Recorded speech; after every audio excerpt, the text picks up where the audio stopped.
I think like any unexpected thing that comes into your life, right? It's really about finding your people and finding your people that, it's not just medical providers or psychologists and clinicians like us.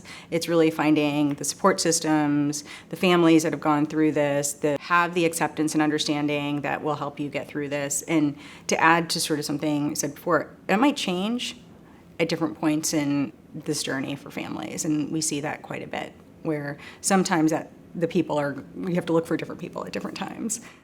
One of the things that parents ask me right after their child is receiving an autism diagnosis for the first time is, well, where are they on the spectrum? And so I think one of the desires that parents and caregivers have is to figure out, okay, is my child high functioning and low functioning? And so oftentimes those labels are used to describe the child's capabilities within the social context.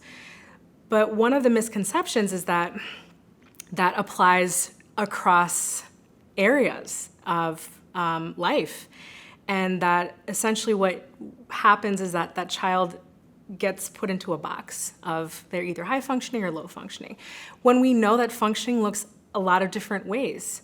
It can look like different levels of communication, different levels of sensory tolerance or sensitivity.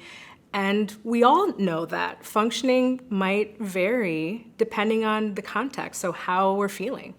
Functioning might vary if we're hungry or we're tired. And so what happens when we resort to those labels is that we start to get surprised when, say, a high-functioning individual is having a hard time and might not have access to resources that they need. And conversely, someone who's labeled as low-functioning may not have the opportunity to showcase very real abilities and skills that they have. Just be patient, with them.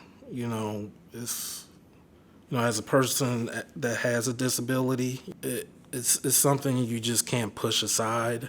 And, you'll have some people that'll probably say something mean about it and they don't even know what it is. And so that's where the doctors come in and, discuss the cause of, the disability and in the child or the adult. Autism is just one part of a person, and I think that's often a message I am conveying to parents, to kids with autism, to adults with autism. It's just one part of you, and there are so many other aspects of a person, strengths, challenges, likes, dislikes, that they bring to the table. And the more we're able to acknowledge all of those pieces, the less isolating an autism diagnosis might feel. Because again, it's just one part of a person.